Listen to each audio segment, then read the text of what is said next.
Lewis Hamilton is about to lose his first championship. That's right.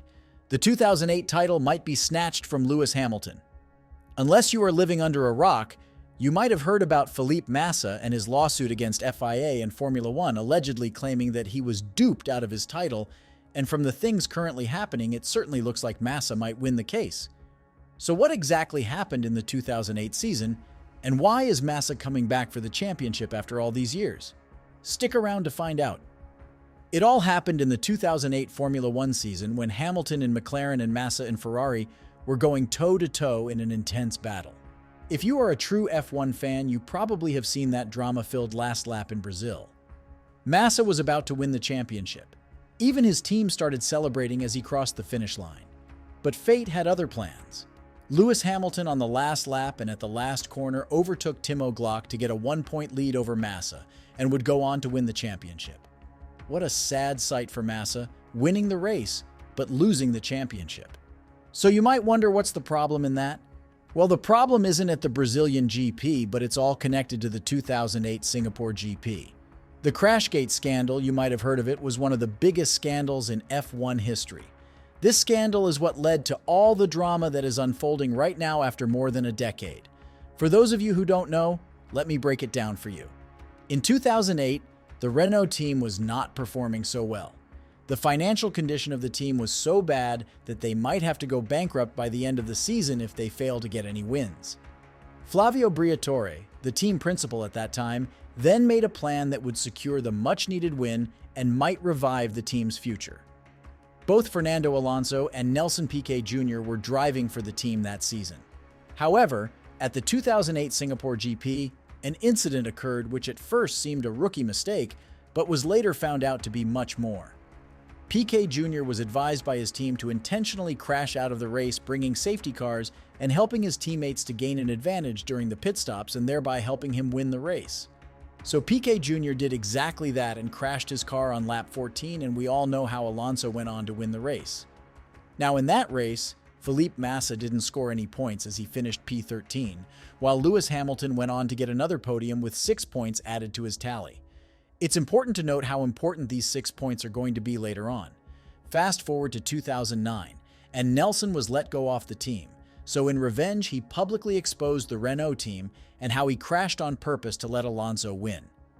This took the F1 world by shock, and an investigation was initiated.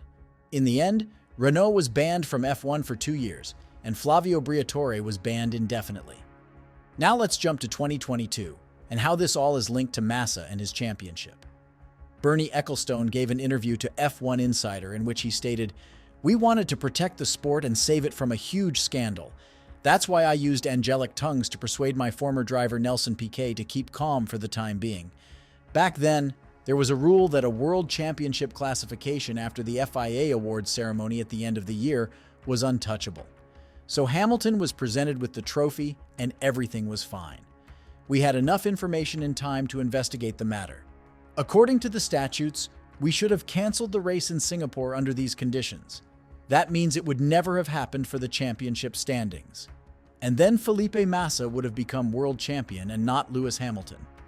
So basically, Bernie Ecclestone and then FIA President Max Mosley knew about the Crashgate scandal well before the final race in Brazil, but they turned blind eye towards them in order to save the reputation of the sport. This meant that if they had followed the correct procedure and had voided the results of the Singapore GP, that meant Lewis would have lost 6 points and Felipe Massa would become the 2008 Formula One world champion by 5 points. In August, Massa's attorneys sent an 8-page letter before claim to F1 and the FIA, claiming that their client was the victim of a conspiracy and that Bernie's remarks had urged Massa to have the outcome of the 2008 championship challenged. The letter from London-based Enyo Law requested a response within 14 days, but Massa's legal team changed the deadline to Friday, September 8th at 4 p.m. after feedback from F1, and the FIA indicated that 2 weeks was insufficient time for a suitable reply. His attorneys anticipate being instructed to file claims in the UK High Court if no response is provided. Now, as we await the reply from FIA, we hardly know what their counter-argument would be, but judging by the comments from Massa's lawyers, it looks like they are most certain that they would likely win this lawsuit. Massa's lawyer Bernardo Viana has stated, "The sport has had years to rectify the sham that Felipe, Brazil, and Italy have endured. Enough is enough. There is zero patience left." Felipe won the 9th championship for Brazil and the 16th for Ferrari. "We will do everything we can to bring the trophy home to Brazil and Italy." Felipe Massa's legal team fired the first salvo, focusing on the financial losses incurred when Massa missed out on the championship. There were lucrative bonuses from Ferrari, prize money from Formula One, and the promise of more valuable future contracts and sponsorships. When this legal action came to light, Bernie Ecclestone attempted to evade the controversy, claiming, "I don't remember any of this, to be honest. I don't remember giving the interview for sure." However, more proof has emerged since that suggests the Crashgate scandal was kept a secret until after Hamilton had won the championship. Recent resurfacing of old film from an interview with late F1 race director Charlie Whiting. Whiting claimed in the film that he knew about the Renault conspiracy to win the 2008 Singapore Grand Prix before the result was officially announced. Whiting did inform Mosley of what Piquet had said, but the FIA chose not to open a formal investigation.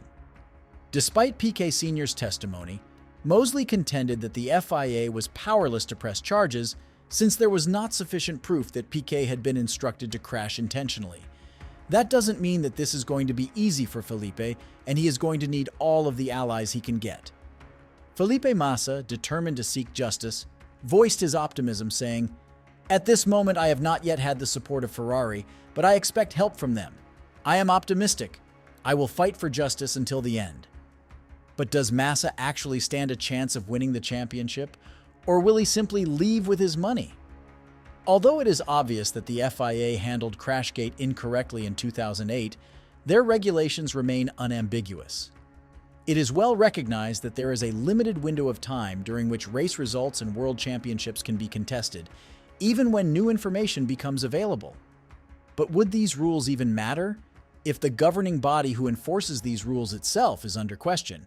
I mean, the FIA is there to make sure that everything is done by the book.